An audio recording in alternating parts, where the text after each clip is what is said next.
Gloria sea el nombre del Señor. Quiero invitarles a buscar, por favor, la segunda carta del apóstol Pablo a Timoteo. Segunda carta del apóstol Pablo a Timoteo.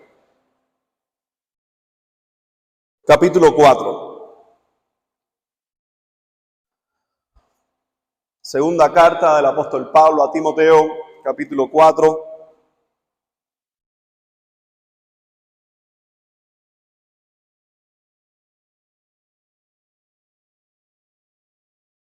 Puede decir amén cuando lo tenga.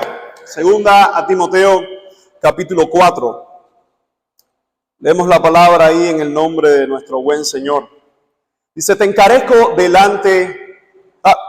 ¿Están conmigo? ¿Están conmigo?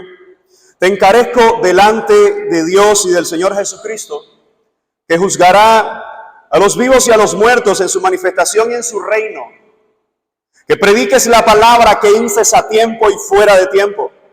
Redarguye, reprende, exhorta con toda paciencia y doctrina, porque vendrá tiempo cuando no sufrirán la sana doctrina, sino que teniendo comezón de oír se amontonarán maestros conforme a sus propias concupiscencias, y apartarán de la verdad el oído y se volverán a las fábulas. Pero tú, sé sobrio en todo, soporta las aflicciones, haz obra de evangelista, cumple tu ministerio, porque yo ya estoy para ser sacrificado y el tiempo de mi partida está cercano.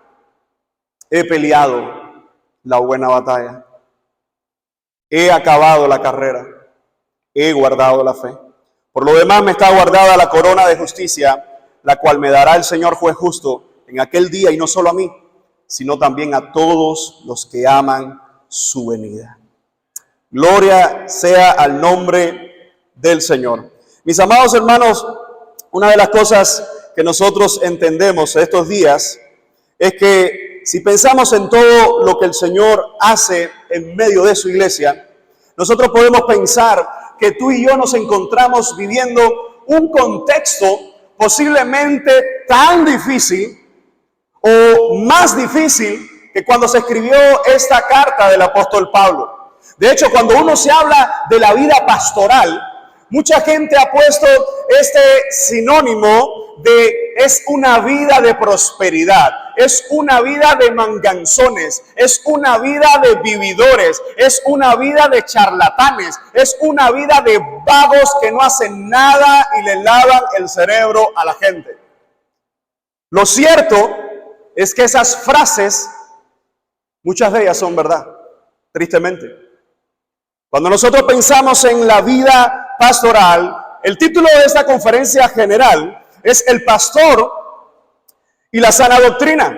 Nosotros, les confieso, cuando nos dieron este privilegio de poder compartir la palabra, una de las cosas que yo pensaba es, no creo ser digno de poder exponer ese tema como si ya eso fuera la mayor realidad de todos mis días. Porque lo cierto es que todo creyente, ningún creyente ha llegado todavía a la estatura del varón perfecto, ni puede decir que todas las áreas de su vida teológica están en el nivel perfecto de desarrollo. Porque si eso ocurriera, no seríamos seres humanos, seríamos Dios. Pero nuestra meta es cómo nosotros respondemos a ese llamado. Así que ante un contexto de tanta perversidad en el ministerio pastoral, de tantos malos ejemplos, de tantos malos testimonios, el propósito que tengo en esta mañana, el propósito principal, es que cada uno de ustedes, mis hermanos, y yo de primero, podamos ser desafiados, podamos ser animados para continuar el llamado pastoral, el último llamado que se ha dado a la iglesia, de ser fieles. Así que pensando en esto, una de las frases, mientras preparaba este tiempo y oraba, que venía a mi mente es: el infierno está lleno de pastores.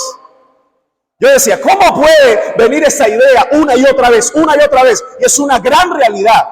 El infierno hoy está lleno de pastores. ¿Y sabe qué fue lo que más me convenció de eso?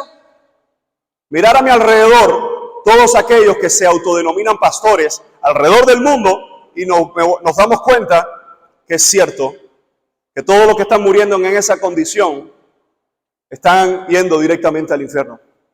Quiero hacerte una pregunta ¿Cuántos pastores en tu tiempo de seminarista, mientras estudiabas, cuántos pastores de tu graduación o de tu ordenación, cuántos pastores de la iglesia donde has estado o de la iglesia donde saliste posiblemente, continúan hoy en el ministerio como pastor?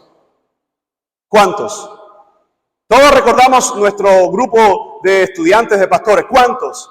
Yo quisiera que levantara la mano, no me diga el número, pero yo quisiera que levantara la mano aquellos que dicen, de mi grupo, ya unos cuantos no siguen el ministerio pastoral. Levante la mano los que de su grupo recuerdan que ya unos cuantos no siguen el ministerio pastoral. Mis amados hermanos, cuando nosotros pensamos en esto, de hecho, según Lifeway Research, dice una estadística que muchas de las familias pastorales y los pastores abandonan antes de tiempo. Ellos hicieron un estudio hace unos 2-3 años que decía que la mayoría de los pastores, o no la mayoría, sino el 40% de los pastores no terminan el ministerio porque, escuche bien, cambian el llamado. Y lo pongo entre comillas, porque el llamado del ministerio que Dios hace es irrevocable. No eres pastor hoy, mañana eres negociante. No eres pastor hoy, mañana eres otra cosa. Pero dice este estudio que no está analizando valores, sino más bien objetividad de resultados. Dice que el 40% cambia de llamado. Dice que el 18% no termina el ministerio por conflictos en la iglesia. Dice que el 16% entra en un fenómeno que se llama burnout, que es el fenómeno del agotamiento. El 10% por problemas familiares no termina el ministerio y el otro 10% por problemas financieros no lo termina. Pero aquí viene una estadística que no la recoge nadie. Y hay muchos que hace mucho tiempo terminaron o tiraron su ministerio por la borda, pero todavía están detrás de un púlpito, porque nadie les ha descubierto. Mis amados hermanos, ¿cuántos de los pastores que estamos aquí vamos a terminar el ministerio hasta el último día?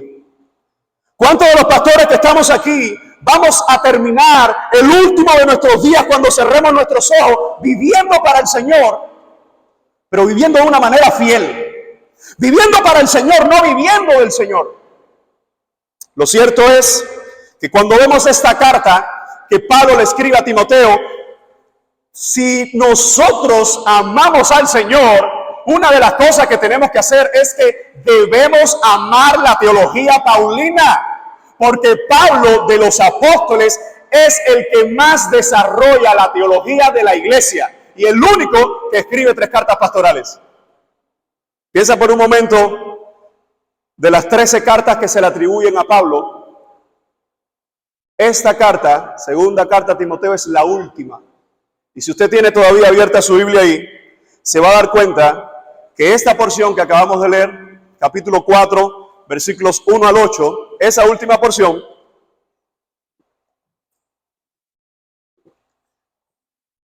es el último tema doctrinal, ¿sí o no? Mire el capítulo 4, los 8 versículos, el verso 9, ¿qué cosa es? Instrucciones personales.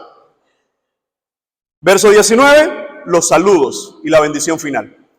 El último tema teológico de las 13 cartas, Pablo le ha escrito a todo tipo de iglesia. Pablo ha escrito personalmente. Pablo ha escrito sobre cómo comportarse en la iglesia. Le escribe a pastores, también le escribe a congregaciones generales o específicas. Y en medio de toda su doctrina, esta es la última porción que Pablo escribe. Por eso hemos titulado en esta mañana, el último llamado. Hay muchos llamados, pero este es el último llamado del apóstol Pablo. Es el último llamado de un pastor anciano. Es el último llamado de un pastor fiel. A un pastor que está pastoreando pastores también. Y el llamado es ser fiel. De hecho, si pensamos, la segunda carta a Timoteo se diferencia del resto. No en doctrina, sino en sentimientos. Es el único momento donde Pablo va a abrir su corazón y dice, me queda poco, pronto soltaré las amarras. Así que hay una carga teológica, hay una carga sentimental y a la vez hay una carga cultural que todos nosotros conocemos. Es un pastor en una ciudad politeísta, adoradores de las diosas y en este caso de Diana, donde las mujeres son profetisas, donde las mujeres tienen liderazgo en los hogares y en el culto religioso.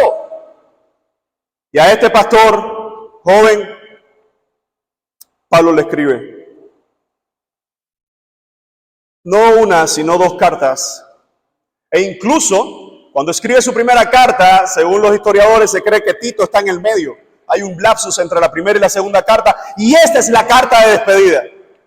Por eso, yo quisiera que este tema retundara y fuera con todas, pero con todo mi corazón te digo, he estado orando porque no preparé esta predicación pensando en ti. Como mi hermano, preparé esta predicación pensando en mí y en ti, como siervos iguales, sirviendo a un Dios de toda la gloria. Así que quisiera estar dividiendo el texto en 2 porciones y son muy sencillas. De hecho, les confieso, cuando Víctor me escribe y me dice, es sobre la sana doctrina, yo dije, perfecto. Tengo libros que hablan de eso, especialistas que hablan de eso, y cuando empiezo a ver todos los especialistas, libros, tremendo, yo digo, pero yo no estoy de acuerdo con todo lo que dicen todos estos hermanos en todos sus aspectos, en todos sus puntos. Y mientras buscaba cada uno de los temas, y mientras buscaba a algunos de ellos, seguro usted ha leído 9 marcas, hay un libro específico que se llama La Sana Doctrina.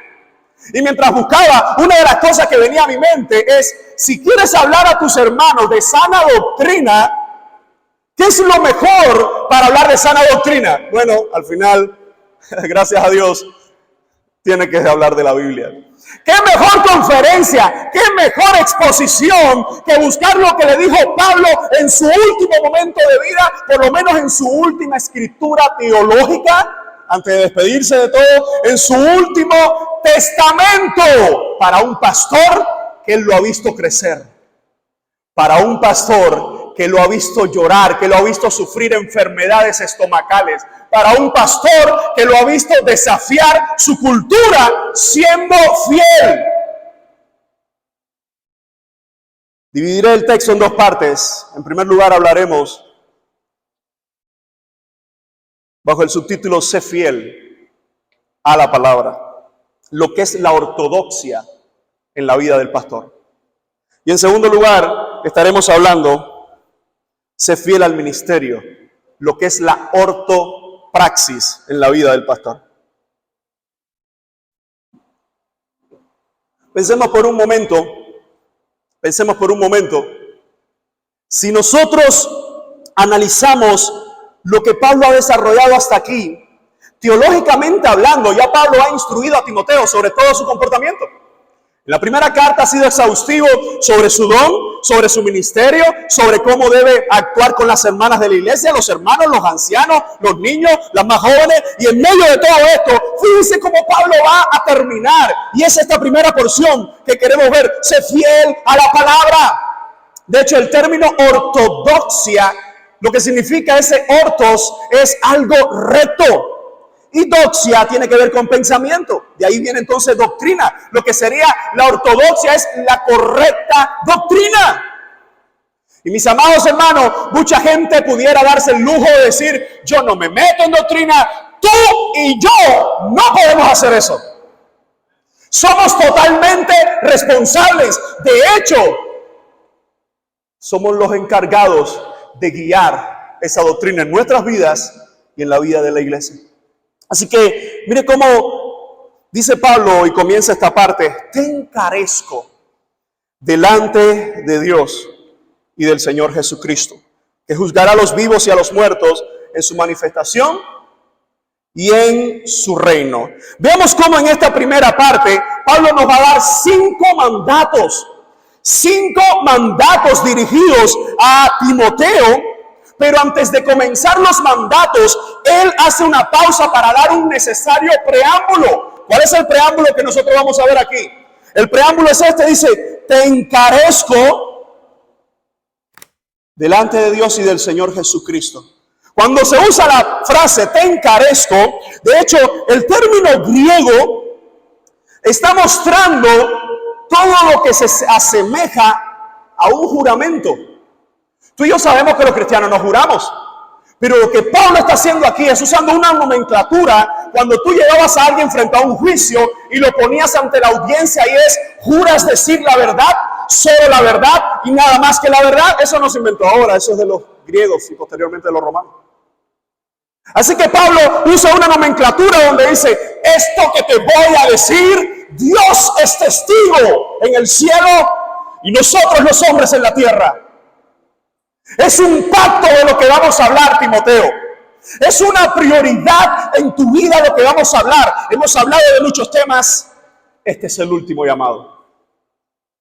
Te encarezco delante de Dios y del Señor Jesucristo.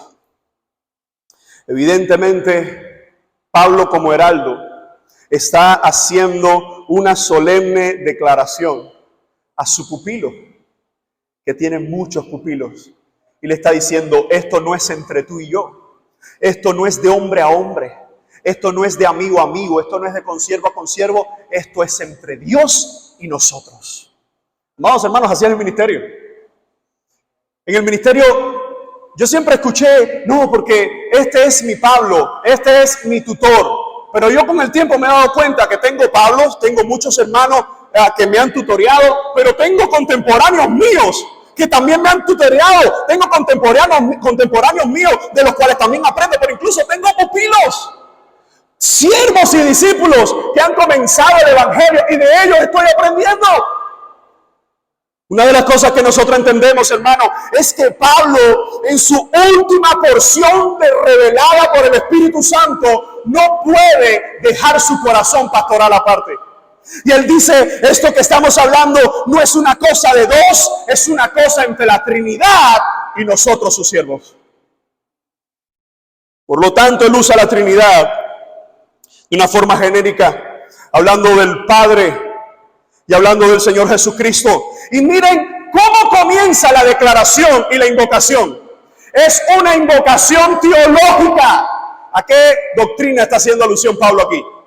En la segunda parte: que juzgará a los vivos y a los muertos en su manifestación y en su reino. Escatología, una de nuestras principales doctrinas. Y fíjense, tú y yo podemos tener diferencia en el milenio, pero no podemos tener diferencia con esta verdad radical: que Dios viene y Él va a juzgar a todos, y que su reino está por venir y ser implantado. Amados hermanos, no olvidemos para quién trabajamos, no olvidemos a quién servimos, y mucho menos olvidemos que el dueño de la iglesia está por venir por ella.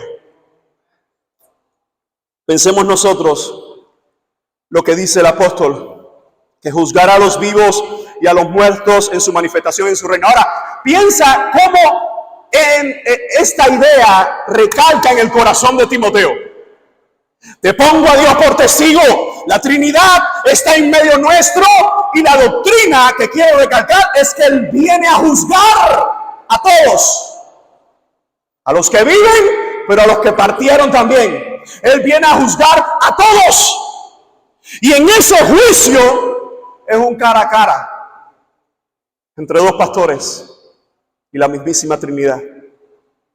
Mis amados hermanos, Dios viene, y Dios no viene con dos caras, sino que evidentemente la humanidad se divide en dos: los que recibiremos al Señor en gloria y aquellos que serán difuminados y lanzados al lago de fuego y azufre, independientemente cómo se va a hacer el orden, ¿ok? Lo cierto es que el te encarezco delante de Dios es algo que tú y yo debemos recordar todos los días de nuestra vida. Nosotros no nos definimos por ser pastores. Ese no es mi calificativo. Ese es mi privilegio, pero no es mi calificativo. Mi calificativo es hijo del Rey de Reyes y Señor de Señores, que viene otra vez por su iglesia. A ese servimos. A ese debemos darle cuenta. Y una de las cosas que nosotros entendemos es que el preámbulo que Pablo está haciendo es para mostrarnos una cosa: la inminente venida de Cristo. Nuestra Reina Valera traduce juzgará a los vivos y a los muertos, y eso es un futuro. El texto griego usa un participio acompañado con otro verbo posterior en presente. Se traduce de esta forma: está a punto de juzgar. En su manifestación y en su reino, dice, Él está a punto de juzgar. Por eso está hablando de una venida inminente.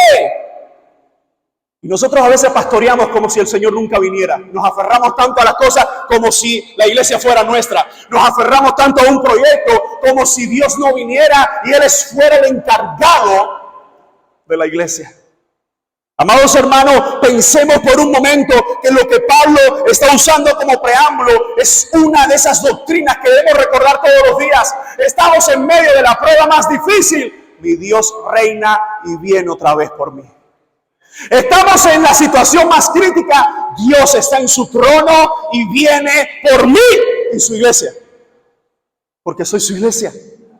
Así que cuando nosotros empezamos o comenzamos a entender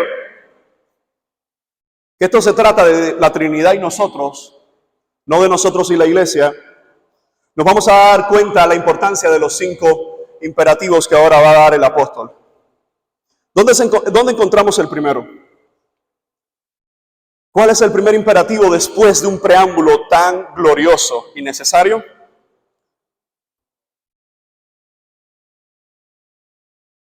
¿Cuál es? Número 1. ¿Cuál es? Que prediques la palabra. ¡Ah! Yo pensé que me iba a hablar de otras cosas. Hace algunos años yo recuerdo un gran caos que se formó en nuestro seminario. Porque unos empezaron a decir que es más importante que el pastor visite o que el pastor predique y se prepare. Y increíblemente se empezaron a dividir las opiniones de los estudiantes. Y más increíble, la de los profesores, dividida, porque eso está claro. Nuestra prioridad, según la palabra, es predicar la palabra, pero para predicar la palabra necesitamos vivir todas las demás prioridades. Y esa llega a la visitación. No es que una elimina a la otra. Mis amados hermanos, lo que usa Pablo en primer lugar es que prediques la palabra. ¿Pero qué está haciendo Timoteo?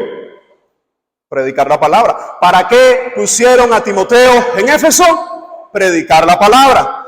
¿Cuál es el propósito de Timoteo con el capítulo 3? Saber cuáles son los lineamientos teológicos para poner pastores a predicar la palabra. Pero aún así Pablo lo vuelve a repetir. ¿Sabe por qué?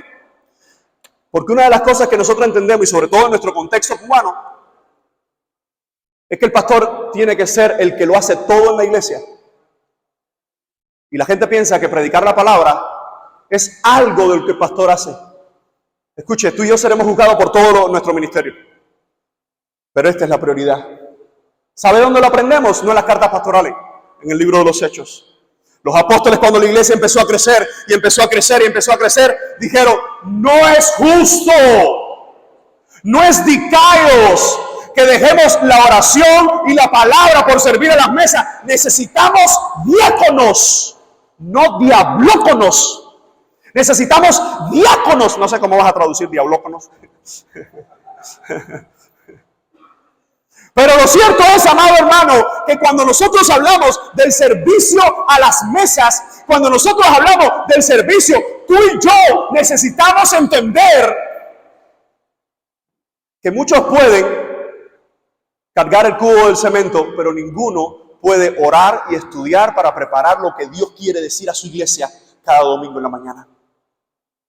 Y a veces nosotros sabemos, cuando somos nosotros nada más, alguien me decía en una ocasión, sí, pero era yo solo, sí, pero con el tiempo Dios ha añadido gente a la iglesia y ha puesto gente de servicio que te pueden ayudar en esa área. Mis amados hermanos, no estoy hablando de un elitismo, de que vamos a dividir los pastores constructores, los pastores, pero tu don es predicar la palabra. Ahora mi pregunta va relacionada con eso. ¿Y qué estamos haciendo nosotros para crecer en la predicación de la palabra? Porque no se trata, recuerden, estamos en la parte ortodoxia. Pero si yo no conozco al Dios de la palabra, ¿qué es lo que busco? Se pregunta 2. ¿Cuáles son tus predicadores preferidos? Si son motivacionales, esa es tu predicación. Si son payasos animando iglesia, esa es tu predicación. Si son herejes, esa es tu predicación. Si no es nadie, cuidado. Cuidado, porque Dios también ha puesto pastores alrededor nuestro, predicadores alrededor nuestro para animar nuestros ministerios. Mis amados hermanos, el término que Pablo usa sobre predicar la palabra también se traduce pregoneros de la palabra. Y el ministerio de ser un pregonero, nosotros lo podemos ver incluso con Noé. Aquella primera predicación de Noé fue: Dios destruirá el mundo, apartados de vuestros pecados. O unas palabras similares repetidas después en el Nuevo Testamento. Tenemos otro pregonero, Jonás. Yo quiero que usted vaya analizando conmigo cuál es el común denominador de estos predicadores. De aquí a 40 días, Nínive será destruida. Otro predicador, ya más del Nuevo Testamento, Juan el Bautista: arrepentíos porque el reino de los cielos se ha acercado. Otro predicador que no lo teníamos en la lista de predicadores, el endemoniado Gadareno que sanó. Jesús es el Cristo, dijo él. Jesús es el Cristo, dijo él. Jesús es el Cristo. Dice: grandes cosas ha hecho Dios conmigo, dijo aquel endemoniado. Y si vamos a Pablo, y si vamos a los apóstoles, ¿cuál es el común denominador de la predicación bíblica? ¿Cuál es? Arrepentíos. El reino de Dios se ha acercado. Eso es cualquier cosa menos agradable al oído. Predicadores, no busquemos agradar a nuestra audiencia. No busquemos cuál es mi mejor ilustración. Porque ¿sabe qué? Hay muchos predicadores que dejaron el evangelio para entretener con historias impactantes su auditorio. Hay muchos hombres que no podemos decir que son de Dios, que dejaron la predicación. Por eso vuelvo al inicio. ¿Qué estamos haciendo para crecer en nuestra predicación? Como sea, miren hermano, si usted analiza el orden de estas conferencias, cada una de ellas ha terminado aquí. Porque es imposible llegar a este punto si no hay una vida devocional. Es imposible llegar aquí si tus rodillas no están en el suelo con el Señor, si tu corazón no está en el piso humillado. Es imposible llegar aquí si tu familia no respalda tu testimonio. Lo que predico aquí, hace algunos años, desde que nació mi primera hija, entendí que ahora mi ministerio principal es que mis hijos conozcan al Señor. Es que mi esposa vea un predicador que ama más a Cristo que a la iglesia y que ama más a su familia que a cualquier otra gente. Los demás son secundarios, terciarios, pero no son la prioridad. Amados hermanos, muchos pastores han cometido adulterio con los ministerios. Hay muchos pastores abandonando familias por estar en un hospital. Y yo no estoy diciendo que hay que estar en el hospital. Necesitamos estar en el hospital porque ahí nos mandó a ponernos Dios. Pero hay momentos en que hay que decidir si otro lo puede hacer por mí. Nadie puede ir a la escuela de mi hija por mí. Tengo que ser yo, tiene que ser papá. Y si llegamos a este tema, predica la palabra. ¿Cuáles son nuestros libros? ¿Cuáles son nuestros referentes? ¿Qué estamos estudiando de hermenéutica? Y escúcheme bien, porque una de las cosas que siempre he compartido con los estudiantes, lo mismo que, bueno, yo sigo siendo estudiante, pero desde mis inicios de estudiante, es nunca dejen de crecer en las herramientas que nos ayudan a seguir creciendo en la Biblia. Tú y yo no lo sabemos todo. ¿Sabe una de las mayores enseñanzas que Dios me dio en Inglaterra? En mi primer viaje, una de las mayores enseñanzas es que yo empecé a ver a todos esos eruditos y yo decía, pero esta gente son gente espiritual. Pero esta gente son gente que te hablan de un versículo y lloran. Pero esta gente tiene que ser algo sobrenatural. Porque 19 idiomas y el español me sale mal a mí. Y a ellos 19 fluidos. Y la enseñanza que Dios me dio con eso, por lo menos en aquel primer viaje, fue: regresa a Cuba que eres pastor, pero no dejes de crecer, porque necesitas ser un pastor erudito para mi iglesia. Hermano, la mediocridad se ha metido con una falsa espiritualidad de que no hace falta estudiar. No, es verdad. Si quieres seguir siendo un buen Joel Osteen, un buen Marcos Witt en sus últimos sermones, un buen Dante Gebel en sus últimas predicaciones, es verdad que no hace falta estudiar. Es verdad que no hace falta meterse con el Señor. Es verdad que no hace falta crecer en la palabra. Pero Pablo, pastor de pastores, le dijo a su pupilo: predica la palabra. Recuerda que es la palabra. Y la palabra está escrita, pero la palabra también está encarnada, que es Jesucristo. Por eso cuando pienso en cómo seguir creciendo, escucha bien, amado hermano, no podemos crecer solos. Necesitamos hermanos para crecer con ellos. Yo miraba a aquella gente en el 2017 y decía: ¿cómo yo puedo abrirle el cerebro y coger ese conocimiento y ¡pum! ¡Pata! No existe. También me di cuenta de algo, que tampoco iba a llegar jamás a esa estatura. Así que mi ánimo era: Alex, eres pastor. Eres pastor. Algunos de ellos eran eruditos de un tema. El pastor tiene que ser erudito de todos los temas. Mis amados hermanos, para el pastor no existe: cuando termine el seminario comenzaré a estudiar ese tema. Para el pastor no existe en la doctrina: más adelante quiero reforzar un poco eso. Porque mañana, hoy, en la tarde, cualquier hermano llega y te dice: pastor, necesito una respuesta sobre este tema. Sí, porque hay gente que tiene el complejo en la iglesia que tú y yo somos enciclopedias. Y también la respuesta: mira, lo cierto es que no me lo sé bien. Déjame un tiempo, déjame estudiar un poco para poder compartir contigo sobre esto. Predicar la palabra es esa gran autoridad que Dios nos ha dado. Y escucha, es una autoridad. ¿Por qué? Porque es un evangelio, el único evangelio que salva la vida y vida eterna a los muertos de la congregación, a los muertos de este mundo. Así que cuando Pablo está usando el término predica el evangelio, predicar la palabra bíblicamente es prioridad en la vida de todo pastor y maestro.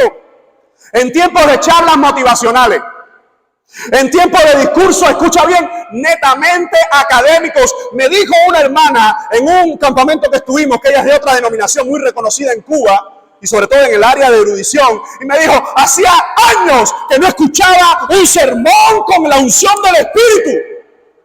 Yo le dije: ¿estás hablando de los bautistas líderes?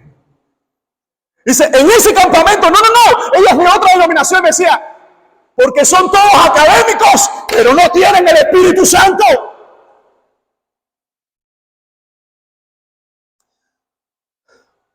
Charles Simmons, una de las cosas que hacía antes de llegar al púlpito, dice en las biografías que mientras iba por cada escalón, él iba diciendo: creo en el Espíritu Santo, creo en el Espíritu Santo, creo en el Espíritu Santo. Por eso esa falsa dicotomía de que algunos, los bautistas, van más a la palabra, los pentecostales o metodistas van más al Espíritu, eso es mentira diabólica. Tú y yo debemos predicar la palabra en el Espíritu. Así que predica la palabra, es el desafío hasta el último de tus días. Disculpe, amado hermano, Dios no le cambia la visión a nadie. Puede que se le añadan otras tareas en tu ministerio pastoral, pero si Dios te llamó a ser pastor, eso es lo que tienes que hacer hasta que te mueras, o Dios te arranque de esta tierra, o me arranque. Así que en este mandato, fíjense cómo pasa la segunda parte, Pablo, y se van a dar cuenta que los siguientes 4 mandatos tienen que ver con lo mismo de predicar la palabra. Dice que instes a tiempo y fuera de tiempo. Me encanta el juego de palabras que usa Pablo, porque él está hablando eukairos, que prediques en los momentos buenos, en las buenas temporadas.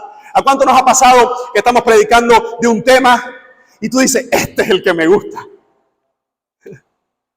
Pero Pablo usa otra palabra y es akairos, buenos tiempos y a los destiempos. La Reina Valera trata de rescatar esa idea y es fuera de tiempo. En otras palabras, tú y yo predicamos en nuestras iglesias, pero también predicamos en las casas de nuestros hermanos. pero también predicamos en una parada, pero también predicamos cuando estamos fundidos en una cola.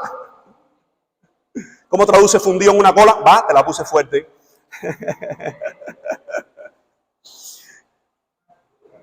Así que la pregunta, mi amado hermano, ¿qué significa predicar a tiempo y fuera de tiempo? Mire, recuerdo hace unos años en la iglesia donde Dios me ha dado la oportunidad de servir hoy, estaba en una de las casas culto y yo llegué de visita. Ellos no sabían que llegaba. Y cuando yo llegué, me senté y el hermano que estaba frente a la casa culto, un hermano de muchos años de la iglesia, me dijo, dime pastor, ¿traes algo? Le dije, hermano, yo nací para esto. ¿Cómo que si traigo algo? Dame la oportunidad. Usted se imagina un muchacho como está ahora el mayor de Rodney. Cuando le dice que es el novato, y qué bueno que está ahí, que hay un cristiano, o bueno, son varios ya. Pero tú te imaginas ese muchacho que está sentado en el banco y viene el entrenador y le dice, dime qué, ¿quieres hacer algo? No, ni muerto, ¿estás loco? No traigo nada, no estoy preparado para esto.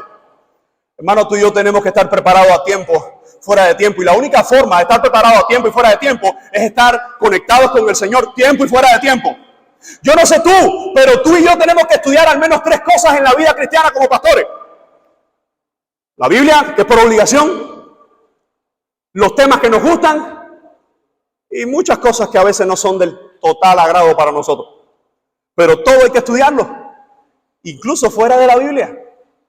Porque a diferencia de un maestro en la iglesia, tú como pastor en la iglesia estás llamado a que en todo momento tú tienes que dar la palabra del Señor. ¿Cómo puedo yo dar en todo momento la palabra del Señor? Escucha, Dios no está interesado en que prediques tus experiencias. Dios no está interesado en que prediques tus cuentos. La iglesia puede estar, pero la iglesia cuando está interesada en que prediques tus experiencias y tus cuentos, está desenfocada y no sabe lo que es la predicación. Me encanta como el hermano Víctor me decía ayer, ven acá, escucha, a estas 2 hermanas, la cogí así de sorpresa. Usted sabe que él es así locadio, siempre lo ha sido, y gloria a Dios porque es loco en el evangelio. Le dijo, hermana, ¿por qué decidiste venir? La hermana sin comiendo, asustada. ¿Por qué decidiste venir para la iglesia Esperanza? No, porque ahí nos aman y la palabra se predica. Y la palabra se predica, le dije, suficiente. Que la gente sea motivada a nuestro alrededor, no por los buenos constructores que somos. Eso puede ser un plus, eso es un plus. Hermano, nuestros ministerios secundarios son plus, pero nuestro ministerio principal es predicar la palabra. Si tu ministerio no es predicar la palabra, no eres pastor. Porque otras malas definiciones son, no, yo lo que soy es maestro. Yo no soy predicador. Hermano, eso lo inventamos los hombres. Eso es un invento secular. La predicación eran los profetas en el Antiguo Testamento diciendo, así dice el Señor. En el Nuevo Testamento, así dice el Señor, era lo mismo. Que tú te refieras a que no, a mí no me gusta usar tanto la didáctica, como por usar más ejemplos, diapositivas, lo mío. Porque entonces se vuelve a colar la falsa espiritualidad, que es mediocridad pastoral, de que no, lo mío es pararme y exponer. Yo no tengo que buscar tanta gente. ¿Quién dijo? Hermano, no. Sigue diciendo, ahora son 3 palabras que van a estar acompañadas por un calificativo. ¿Cuál es la siguiente? Redarguye. Escuchen, a nosotros que tenemos que ser buscapleitos por naturaleza, por eso en los calificativos de un pastor es que no sea pleitero. Porque nosotros nos metemos en cada candela por cada cosa, sin necesidad. E incluso tenemos hermanos en la iglesia que son especialistas en las candelas que ellos no quieren meternos a nosotros. No, ahí pregúntale al pastor eso. Ellos te crean el problema. No, pregúntale al pastor eso. Hay un necesitado, ellos están en la casa del necesitado. No, llama al pastor para que venga. Ya tú estás ahí. Pero mira lo que dice el término redarguye, es el término elenjo. Es el mismo término que habla de sacar del error. Escuchemos todo esto, consiervo. Tú y yo no tenemos margen para vivir en errores teológicos. El único tiempo que podemos estar en un error teológico es hasta que nos damos cuenta que creciendo hay que cambiarlo. Porque a veces somos cabezones. Y si tú y yo no reconocemos que aprendemos de todos nuestros consiervos, entonces podemos estar siendo arrogantes y aferrarnos a una postura sin justificación ninguna. Mis amados hermanos, ¿qué significa cuando Pablo le dice a Timoteo, redarguye? Él está diciendo, tú tienes que convencer a la gente. Y a veces decimos, no, yo no convenzo. Quien convence es el Espíritu Santo, sí. Pero quien predica la palabra eres tú. Y el Espíritu Santo te manda, te respalda, la confirma, pero eres tú y soy yo. Mis amados hermanos, en nuestra obra no existe una nueva generación y una antigua generación. Eso es otra mentira diabólica que se ha introducido en esta obra bautista libre desde que al menos yo llevo de estudiante hasta aquí. No existe la generación de los estudiosos, la generación de los que trabajaban. Eso no existe. Eso es del diablo.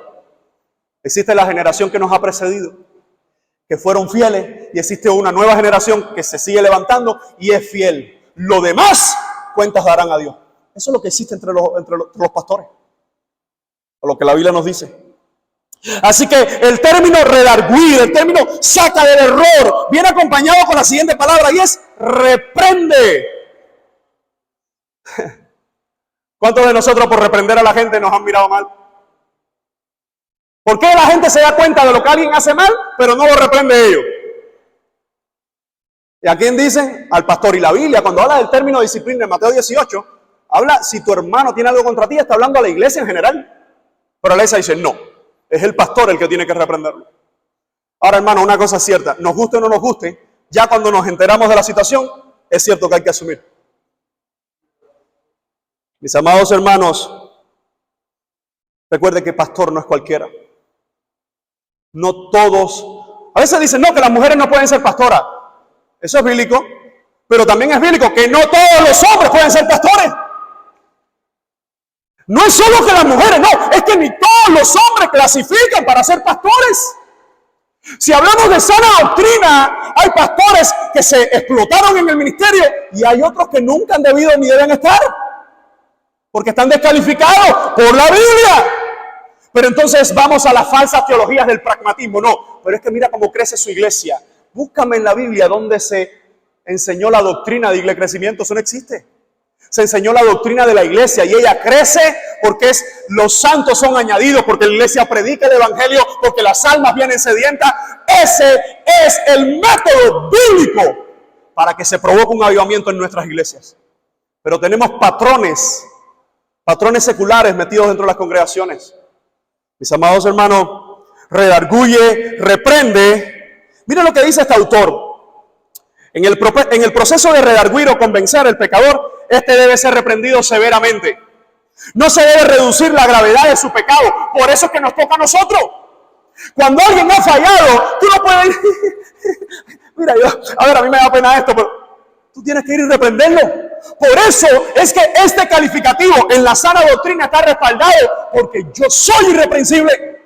¿Cómo yo puedo reprender a los hijos impíos de mis hermanos en la congregación cuando los míos son impíos?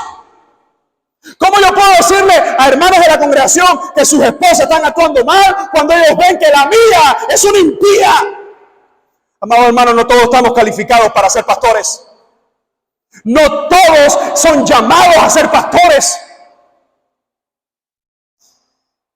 Y no estamos hablando de que uno diga, bueno, pero es que nadie puede ser perfecto. Claro, Dios me salvó, Él mismo me lo dijo.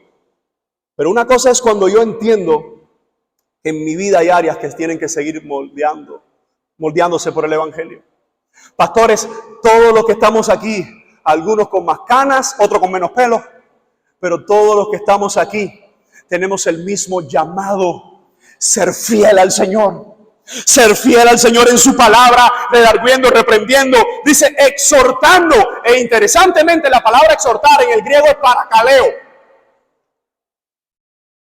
Parakaleo es el verbo, el sustantivo es paracleto. Y es el mismo término que se usa para el Espíritu Santo.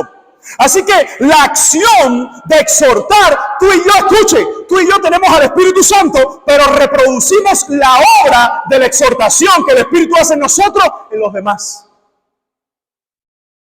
Por eso que el apóstol hace unos capítulos le dijo, tienes que ser ejemplo en conducta. Enseñamos con palabras, pero también con nuestras espaldas. Cuando nos viramos, la gente dice, mi pastor no es perfecto, pero por lo menos está tratando de agradar al Señor. ¿Cómo él sabe que yo estoy tratando? ¿Cómo él sabe que tú estás tratando de agradar al Señor? Porque nosotros no somos de una élite. Amado hermano, reprende esas ideas de que hay que sacar citas para que la gente se te acerque. Reprende esas ideas de que hay que pedir turnos. Y tú y yo sabemos que tenemos gente loca que hace eso. Claro, porque no quieren parecerse al pastor de los pastores. Porque han hecho una barrera y se creen de otra dimensión. Cuando nosotros vamos a la Escritura, fíjense cuáles son los calificativos que se da con predica, es la palabra, dice redarguye, reprende y exhorta. ¿Con qué? ¿Con qué se debe redarguir, reprender y exhortar? Dice el término, con toda paciencia y doctrina. Tú y yo sabemos lo que es redarguir, reprender y exhortar, pero necesitamos hacerlo, redarguir, reprender y exhortar con toda paciencia. ¿Por qué? ¿Cuánto tenemos a ese hermano que tú le has discipulado, le has entrenado, incluso le has disciplinado y vuelve a lo mismo? Y tú dices, Señor, yo lo reventara. Señor, pero, a ver, todos aquí tenemos, o hemos tenido la experiencia de una familia que no es que es conflictiva, vamos a hablar claro, pero lleva un trato especial. Todos hemos tenido esa familia que ellos se creen que son los dueños de la iglesia, incluyendo los pastores. Déjame decirte que la forma en que Dios me enseñó a tratar con esas familias fue abriéndole mi corazón pastoral, mostrándole que no soy perfecto, pero que estoy ahí para pastorearlos. Mostrándole que quizás no tengo la edad de ellos, pero estoy ahí para pastorearlos y mi vida tiene que ser el ejemplo en ellos. Y me han visto fallar, me han visto equivocarme, pero también me han visto arrepentirme en esas equivocaciones. Hay pastores que se creen los dueños de las iglesias. No fue tu sangre la que se derramó sobre la iglesia, fue la del Cordero. Y si yo voy a cuidar la esposa del Cordero, yo tengo que ser lo mejor, porque yo también soy parte de esa esposa. ¿Te has dado cuenta que el juicio que viene para ti, para mí, es mayor que para muchos hermanos de la iglesia? Cuando se habla de pastorear, Dios les ha llamado a ellos a comportarse bien en la vida cristiana para que yo no tenga que hacer mi trabajo con más dolor o pesadumbre, según Hebreo. Pero tengo que hacerlo. Debemos hacerlo. Mis amados hermanos, lo cierto es que cuando Pablo dice con toda paciencia, él añade el calificativo con toda paciencia, pero no solo con paciencia, también con didaje, también con enseñanza, o lo que después traducen estas versiones con doctrina. Mi sermón, mi exhortación, mi consuelo. A veces a mí me duele el corazón porque tú ves pastores que cuando están compartiendo, no, ¿cómo tú tratas ese tiempo? No, yo en una ocasión tuve en 1948 y hice esto y a mí me resultó de esta forma. Yo no estoy diciendo que tus experiencias y mis experiencias puedan contribuir, pero la Biblia es la última palabra. La Biblia es la última palabra. Y es muy fácil decir la Biblia es la última palabra. Pero qué difícil es cuando me encantó. Bueno, todas las conferencias de una forma u otra han sido de gran bendición en diferentes áreas. Pero ayer un hermano, creo que fue Steve, me perdona, ahora no recuerdo bien. Él decía, tú amas de la Biblia lo que obedeces. Mi esposa y yo nos miramos y lo anotamos y dice, tú amas de la Biblia lo que obedeces. ¿Quién fue? ¿Tú crees lo que obedeces? Lo decía así. ¿Tú crees lo que obedeces? Sí, porque somos especialistas en dominar. Pero escuchen, una cosa es cuando tú al niño le enseñas a memorizar nombres bíblicos, a cuando el pastor esos nombres bíblicos dice, yo tengo que reproducir ese ejemplo. Yo tengo que aprender de esa gente. Ya no es solo saber lo que significa el nombre. Ahora es cómo practicar ese elemento en mi vida. Amados hermanos, hay muchos pastores que redarguir, reprender y exhortar en el lugar privado lo hacen desde el púlpito. Escúchame bien, amado pastor. Si tú y yo usamos el púlpito para decir lo que no tenemos el valor de decir en privado a una persona, tú y yo estamos pisoteando el evangelio. Porque desde el púlpito predicamos a todo el mundo. Pero las especificidades de hermanos, de pecado, de problemas, son en privado. Si yo uso esta plataforma, como se ha hablado mucho tiempo, como mi trinchera, soy un cobarde. Porque cuando tenemos hermanos en nuestra iglesia, somos nosotros los llamados a enfrentarlo. Hermano, eso está mal. No significa que, no voy a hablar de fornicación porque hay uno fornicando. No es eso. Pero cosas privadas con los hermanos, este no es el lugar. Hay gente en la iglesia diciendo, ¿por qué no se lo dices a solas? Porque alguien dijo que el otro día yo, ¿quién lo dijo, pastor? Vea dónde está. Porque mi tarea es predicar en todo momento, pero también confrontar, sacar del error, exhortar, recuerde, con paciencia, que es parte del fruto del Espíritu Santo. Y doctrina, con la Biblia, con la Biblia. ¿Recuerdas? Algunos años estábamos hablando de un tema muy delicado en la iglesia y algunos ancianitos, algunos hermanos con otras costumbres más tradicionales que bíblicas, me dijeron, pero nunca lo hemos hecho así. Literalmente dice así. Fájense con la Biblia, no conmigo. Así dice el texto. Pero lo hice con amor. No lo hice imponiendo. Aquí el pastor soy yo. No, aquí la palabra es esta. Esta es la doctrina. Así que cuando vemos cada uno de estos elementos, pregunta, hermano, ¿qué estamos haciendo para crecer en nuestras vidas espirituales? ¿Qué estamos haciendo para crecer en nuestra hermenéutica? En nuestras técnicas de interpretación. Recuerda, el diablo no puede destruir la iglesia. El diablo no puede destruir la Biblia. ¿Qué es lo que sí puede? Destruir los métodos de interpretación o tergiversar cómo la iglesia interpreta la Biblia. Y por eso es que tenemos gente que lo único que predica es alegórico. Que lo único que predica son sueños. Que lo único que predica son cuentos. Independientemente de cuál sea tu método de predicación, tú y yo estamos llamados a predicar la Biblia. Escucha bien cómo lo voy a decir. De tapa a tapa, de forma consecutiva. Aun cuando a veces usamos un tema, una temática, ese es el método principal. Y no porque libros dicen que la predicación expositiva es la mejor. No, porque Pablo escribió de esa forma, expositiva. Y la audiencia cuando leía entendía todo el contexto. Entonces mi audiencia hoy necesita entender todo el contexto, pero antes necesito ir yo. Por eso no existe es que no tengo, hermanos, si no tenemos el don de la enseñanza, Dios no nos dio el don de pastor. Y algo muy importante, ayer se decía en las preguntas y respuestas, esto no es una competencia. Esto no es de quién cava más profundo hacia la Biblia, sino quién es fiel. Quien es fiel. El último llamado es ser fiel. Fiel a la predicación de la palabra. Martín Lutero dijo respecto a la reforma, simplemente enseñé. Prediqué y escribí la palabra de Dios. Revuelo que se ha armado. Enseñé. Escuchen, me encanta cómo él lo dice. Simplemente enseñé. Prediqué y escribí la palabra de Dios. Por lo demás, yo no hice nada. No hice nada.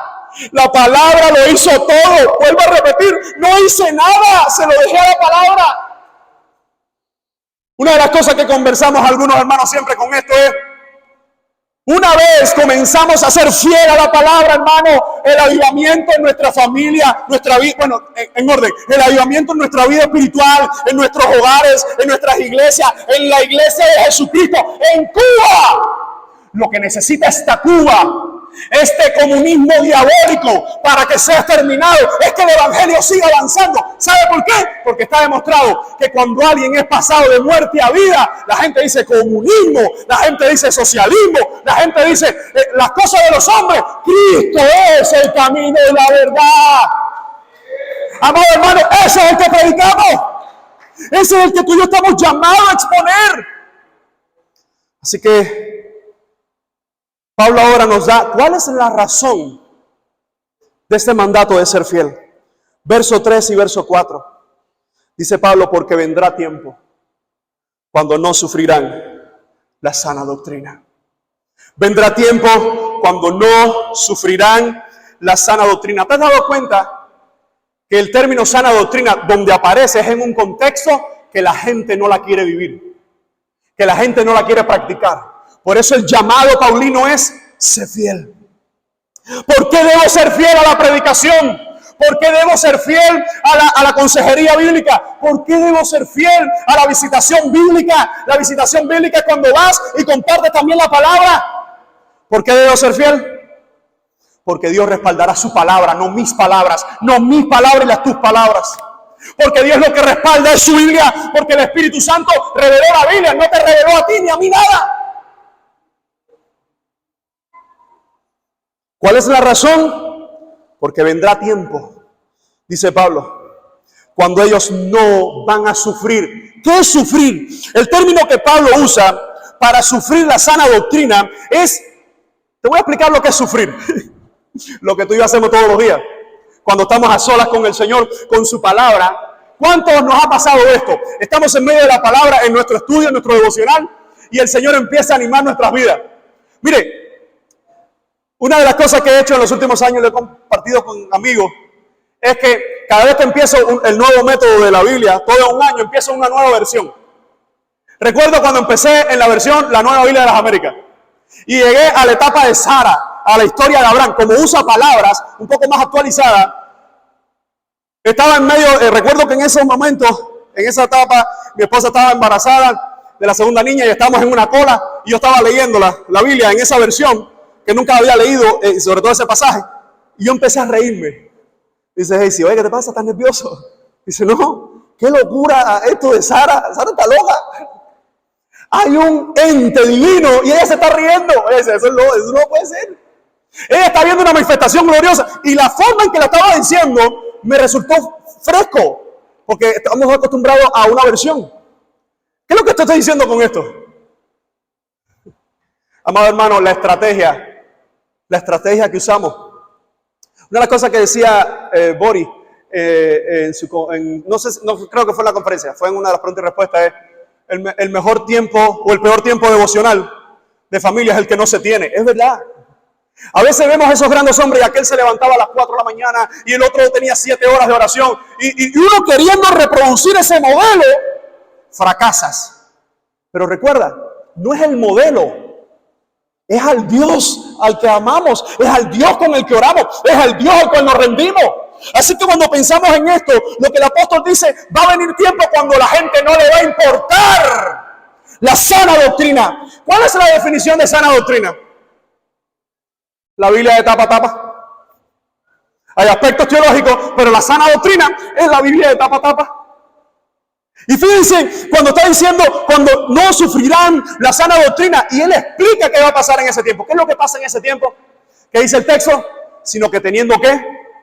Comezón de oír. Hermano, en la frase, una mejor traducción sería con un ejemplo.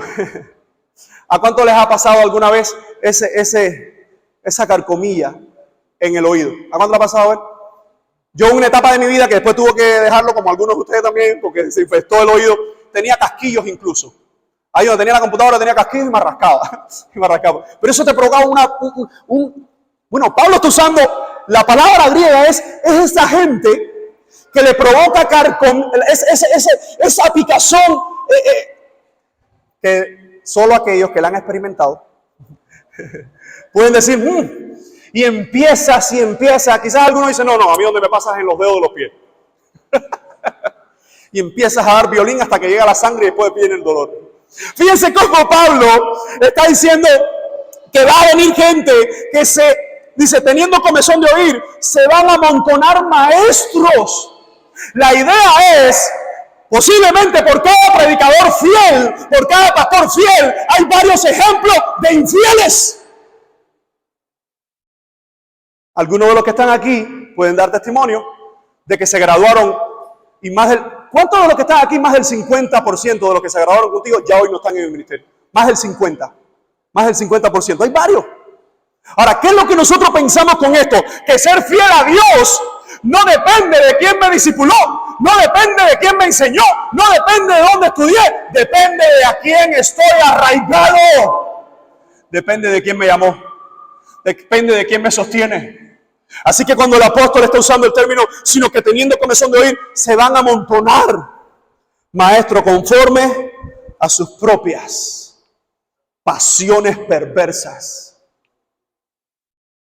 Pastores, lo que decimos desde aquí tiene que ser respaldado por lo que hacemos cuando salimos de aquí, incluso por lo que hacemos en nuestros hogares. Me he dado cuenta que mi congregación más pequeña es ahora mi congregación más difícil. Mi esposa y mis 2 princesas. Porque ellas me ven predicando, pero en la casa tienen que verme viviendo esa predicación. Me decía el hermano Efraín, disculpa que te tome como ejemplo, no te lo avisé, que uno de sus hijos le dijo: papá, yo quiero ser como tú. Que un hijo te diga: papá, yo quiero vivir el evangelio como lo vives tú. Porque con él no hay, con los hijos no hay cuento. La gente ve nuestra mejor versión pastoral, porque es el público casi siempre. Pero nuestros hijos ven el pastor que anda en chancletas, que a veces se hace así, y otros, eso no pasa aquí, y a veces suelta gases en la casa. Cualquier parecido con la realidad, ustedes saben quiénes son ellos. Amado hermano, lo que está diciendo el apóstol, que muchos pastores o que muchos expositores se iban a amontonar, y la gente, ¿por qué la gente prefiere escuchar a esos charlatanes? Porque son pecadores animando el corazón de pecadores. Porque son perversos diciendo las cosas perversas que los perversos quieren escuchar. Así que lo que el apóstol dice: y apartarán de la verdad el oído y se volverán a las fábulas. En nuestros tiempos de estudiantes, una de esas frases profundamente teológicas que usábamos en el aula, Andy se acordará, Ardo también, que está por ahí, Arnaldo también se acordará, era: eso es un sermón fabuloso. Y algunos decían: wow, es que fue increíble. No, fabuloso bíblicamente. La palabra griega que se usa aquí es mythos. El término mythos tenía que ver en la cultura griega con todo lo que nosotros entendemos como la mitología greco-romana. Dioses que han hecho de todo, que han sido lo más perverso, pero nadie sabe de ellos. Una mitología. Pero nadie puede corroborar que es real. Nadie puede ver. Es decir, un invento. Pastores, no seamos fabulosos. No busquemos que nuestros sermones sean fabulosos. Busquemos que Dios hable por medio de nuestra exposición. Busquemos que Dios respalde nuestra exposición en público, es en privado.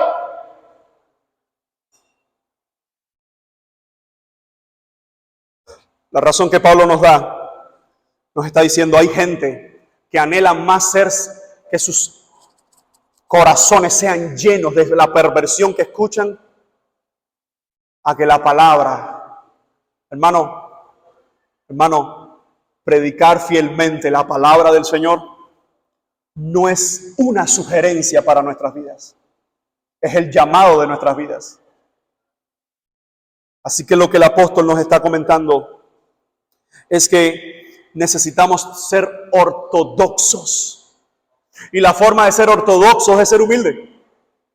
Porque sé que tengo que aprender de mis hermanos, porque sé que estoy llamado a crecer con mis hermanos.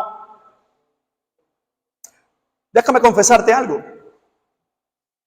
Cuando empezamos a subir predicaciones y estos temas de las redes sociales, después de la pandemia, yo empezaba a ver, como todo novato al fin, la gente que podía ver los videos. Y llegó un momento, ahí es el momento donde encuentras que hay una Yesenia Ten que tiene millones de vistas, hay un Juan Carlos Harrigan, estoy hablando de herejes. O sea que alguien diga: wow, es increíble, sana doctrina. Estoy hablando de herejes que tiene millones de vistas. Dije: no importa que tenga 5 vistas mi video, es bíblico. Hasta ahí, más o menos la cosa. El problema fue cuando empecé a ver videos de Sujel Michelén, que también tenía millones de vistas. Dije: no, espérate, el problema soy yo. Espérate, esto no se trata de ser o no ser hereje. ¿Y sabes qué aprendí? Que mi audiencia está en mi casa, en mi iglesia local. Que mi audiencia, mi iglesia, es mi casa y mi iglesia. Pastor, puede que tú y yo jamás seamos conocidos, Puede que tú y yo jamás salgamos de nuestras paredes, que nuestros sermones nunca lleguen al África, nunca lleguen a otros continentes, pero si estamos siendo fieles en nuestra iglesia local, lo voy a decir de esta forma: Dios estableció que su reino crezca, se establezca y se promueva por medio de las iglesias locales. Tenemos todos los que estamos aquí, que estamos llamados a pastorear. La gloria de Dios se derrama por medio de la iglesia local. Todos los demás ministerios son cosas secundarios, pero todos necesitamos ser iglesia, porque ese es nuestro llamado, pero todos necesitamos pastores. Entonces, esto no es una cuestión que los reformados ahora enseñan que hay pluripastorado. Esto es una cuestión bíblica. Si nosotros tenemos miedo de la gente que empieza a crecer, que incluso algunos hermanos empiezan a simpatizar más con su predicación, y nosotros decimos: oh, wow, oh, me va a quitar el puesto, yo no sé, entonces ¿a qué Dios me llamó? Hermano, yo creo que para todos nosotros es un deleite cuando vemos nuestros hermanos creciendo y nos sentamos y Dios empieza a ministrar a nuestras vidas por medio de ellos también. Recuerden, nosotros no somos la fuente de administración. Tengamos cuidado. Un término teológico que ahora está surgiendo y es: no seamos nosotros los inministrables.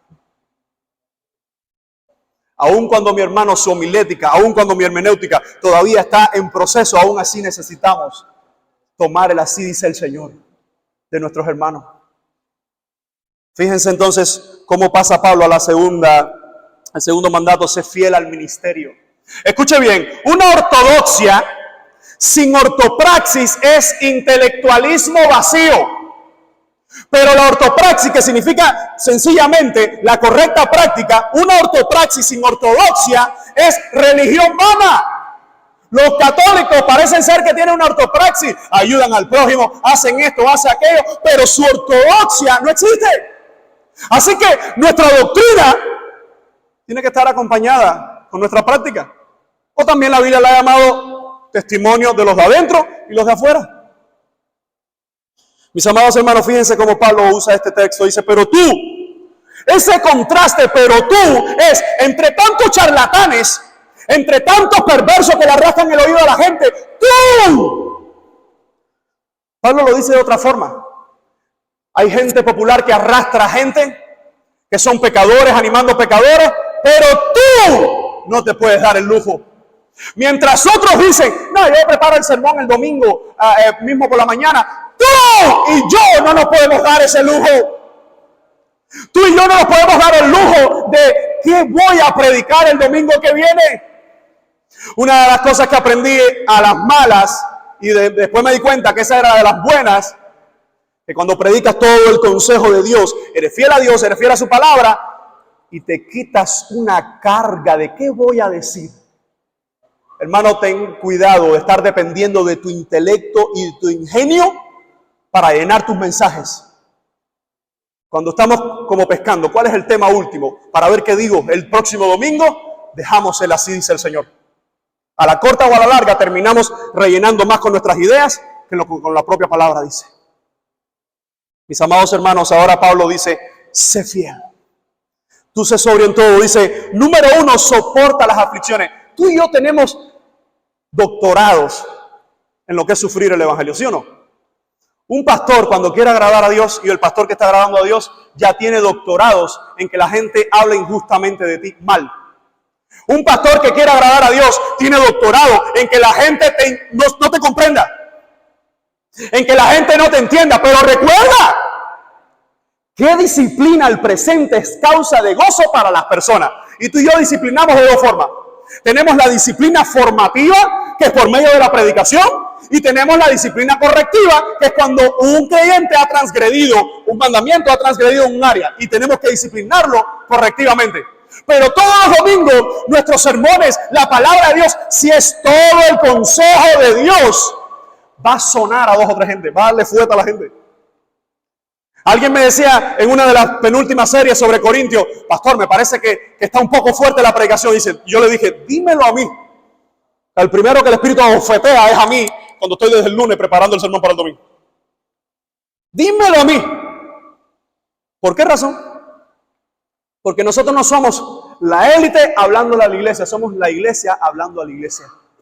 Somos la iglesia que entre tantos dones, los pastores, hablando a otros hermanos. Mis amados hermanos, Pablo dice, pero tú sé sobrio en todo. Interesantemente, aquí hay 9 imperativos. Desde el verso 3 hasta el verso 8 hay 9 imperativos. Lo interesante de esos 9 imperativos es que 8 de ellos están en un tiempo que se llama el tiempo auristo, lo que sería una acción puntual. Haz esto, haz esto, haz esto. Pero este sé sobrio, de los 9 imperativos, está en tiempo presente. Eso me fundió el cerebro.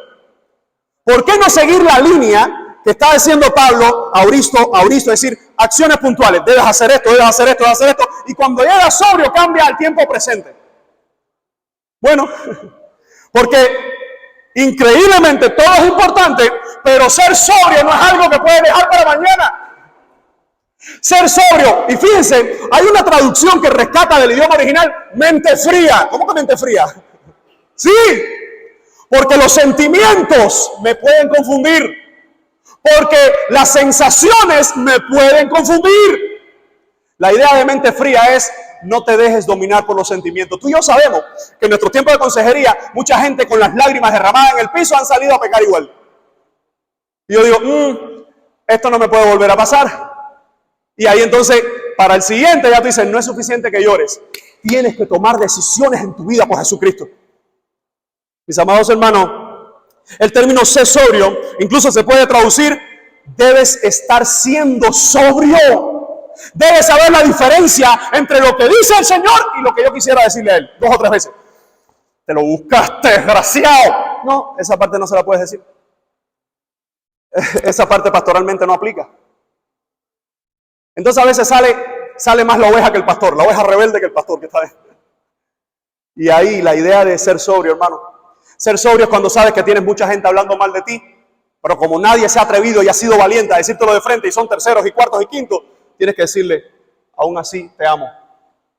Aún así oro por tu vida. Ser sobrio es cuando tus sentimientos no te dominan y te llevan contra la palabra. Hermano, como mi suegro, desde que lo conocí, siempre me decía lo mismo. Tú tienes que ser pastor, pero tus palabras y tus acciones tienen que estar de la mano. Y cada vez que venía y estás visitando, y cómo están los enfermos, y esto, ¿por qué? Porque después de 30, 40 años en el Evangelio, viendo pastores y viendo todas las cosas, la iglesia sabe definir cuando un pastor es bíblico. ¿Cómo no lo voy a saber definir yo o vivir yo? Amado hermano, el tiempo de jugar a ser la gente que entretiene a la iglesia no es este, ni es nuestro llamado. ¿Cuál es el llamado que Dios nos ha dado? Los 4 mandatos es, sé sobrio. Dice, soporta, carga el sufrimiento. Y Pablo lo está diciendo porque él está en un momento que ya viene la última parte del sufrimiento. Pero Pablo lo está diciendo porque sabe que nuestro Jesús en aquel Getsemaní dijo, pasa de mí esta copa, pero no lo que yo, sino tu voluntad.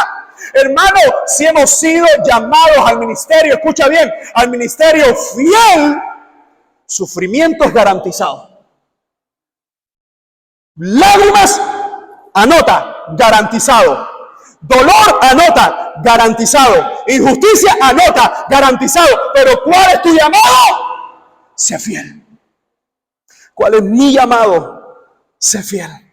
Dice, soporta las aflicciones, haz obra de evangelista.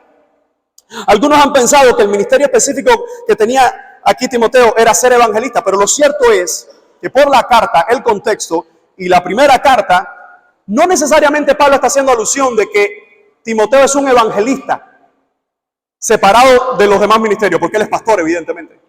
La idea de evangelista es, tú tienes que, como hace el evangelista, solo eso, tú además de pastorear, no puedes olvidar algo, estás llamado a que el evangelio corra.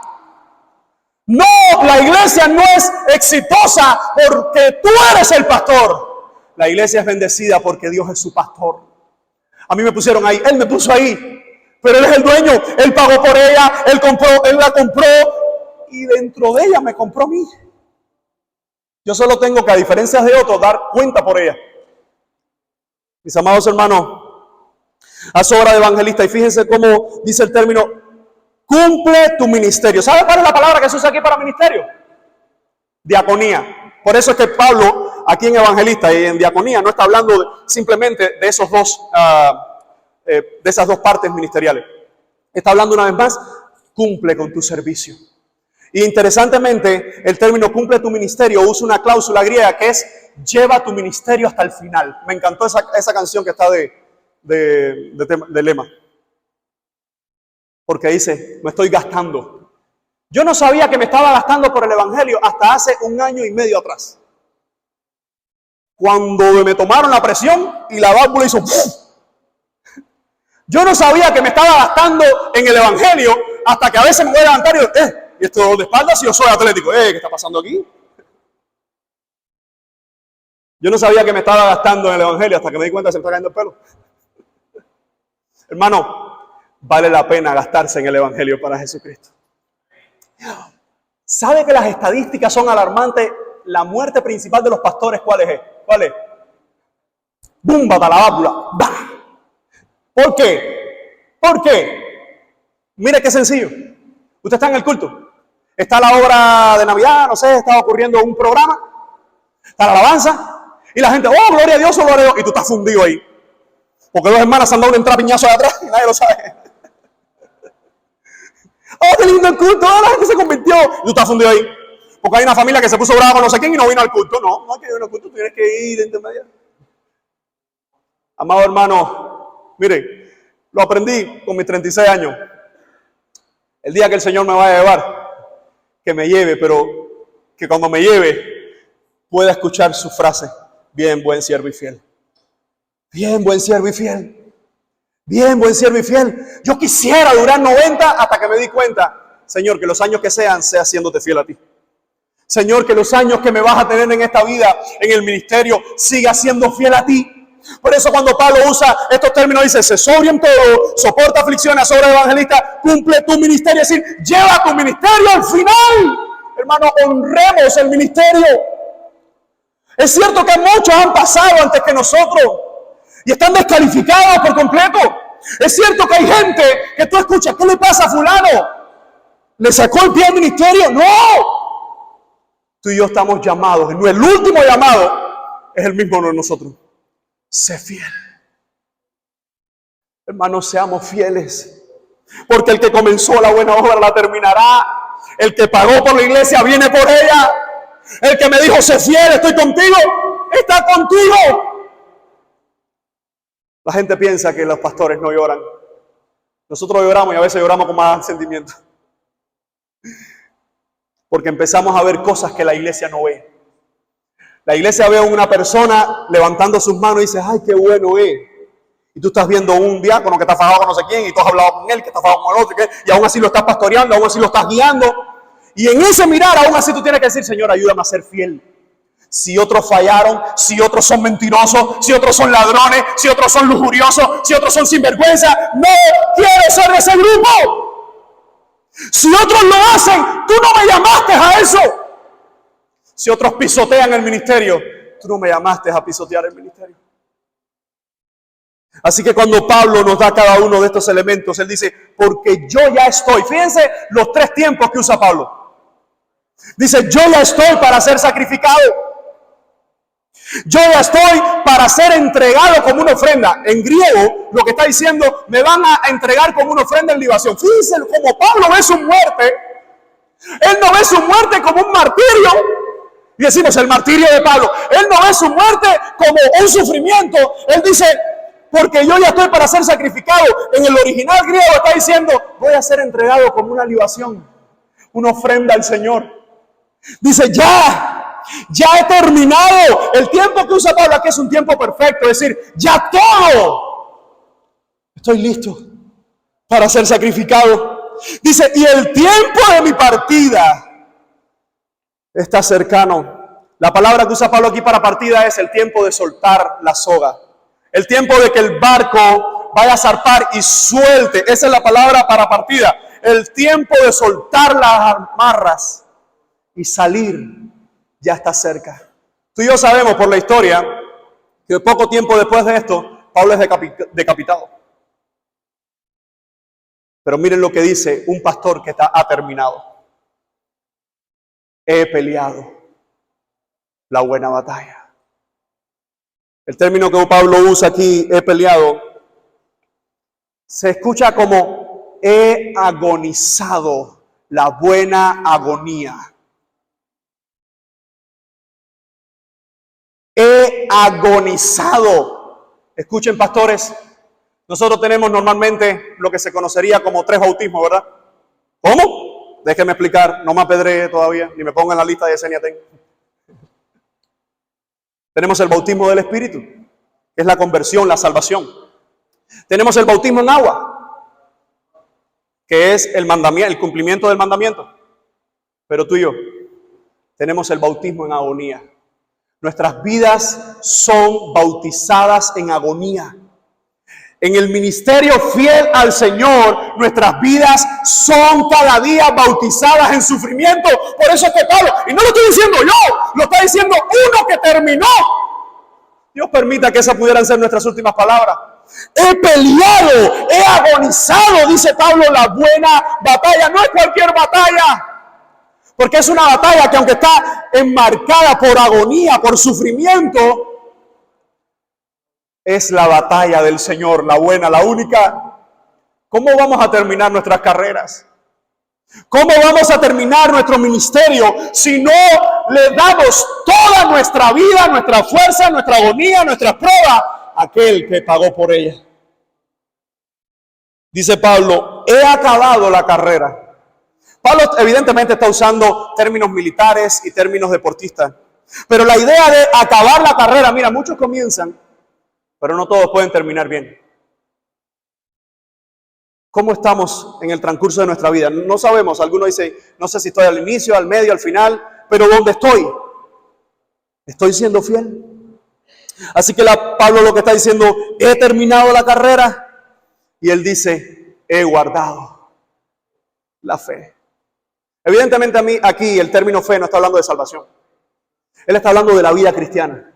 Él está hablando del compromiso con su Señor. Él está hablando, he guardado el ministerio, he guardado el servicio a mi Cristo, he guardado mi corazón hacia Cristo.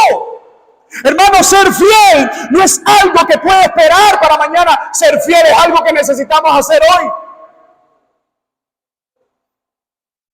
Cuando Pablo nos dice cada uno de estos elementos, nos está recordando lo que tú y yo debemos aplicar hoy. Mi amado hermano, ¿cuál es la razón para ser fiel al ministerio? Pablo la da en estos versículos y así quisiera terminar. No sé si el hermano William está por ahí, vamos a cantar un momento. Dice, por lo demás me está guardada. ¿Qué cosa? ¿Qué cosa está diciendo Pablo? Me está guardada la Estéfanas. Los competidores tenían 2 coronas. Hay una corona que era la corona de laurel. Era una corona gloriosa que algunos incluso le ponían parte de oro. Pero esta corona es una corona gloriosa que a diferencia de aquella de laurel, los músicos, si a diferencia de aquella de laurel, era la corona que todo competidor anhelaba ese último día. Y Pablo dice, el Señor me tiene guardada la corona de justicia. No la que dan los hombres, sino la de justicia. Dice, la cual me dará el Señor, que es juez justo. Pablo termina como empezó. ¿Cómo empezó? Te encarezco delante de Dios y del Señor Jesucristo, que juzgará a los vivos en su muerto, en su reino. Cuando venga en su reino, Él comienza con el reino, Él termina con el reino. Él dice al final, esto se trata de Cristo. Al final del ministerio no se trata de cuánto hice, sino cuánto Él se glorificó. Hermano, tú y yo no fuimos llamados a contar ovejas, fuimos llamados a pastorearlas. En una ocasión un misionero, después de haber gastado toda su vida en un país extranjero, regresó a su país. Cuando venía en el barco venía también un embajador.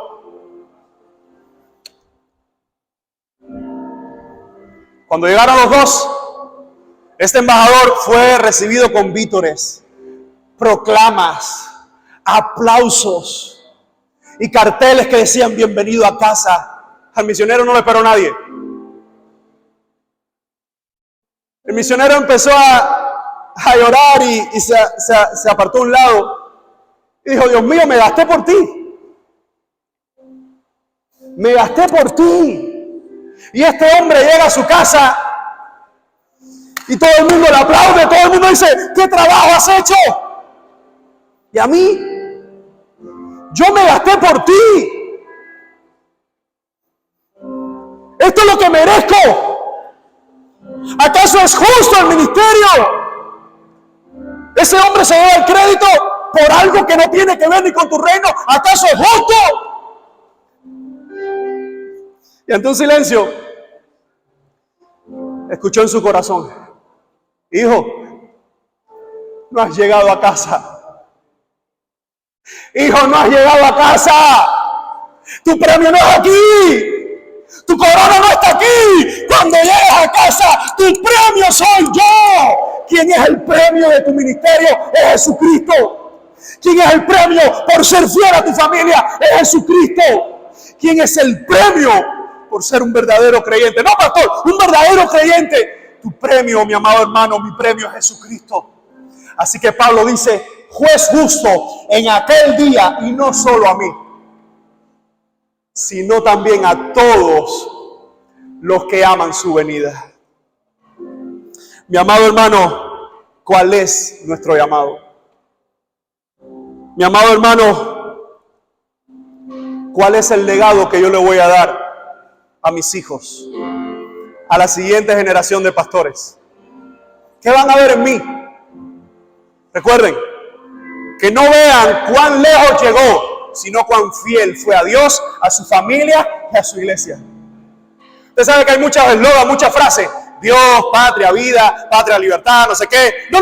Nuestro eslogan es Dios, familia, iglesia. Lo demás puede tener tercer, cuarto, quinto, sexto lugar. Pero es Dios, familia, iglesia. Seamos fieles. Y que podamos decir, fui fiel al Señor. Aunque no se reciban aplausos aquí, y aunque recibamos aplausos aquí, desviemos eso. Es Él.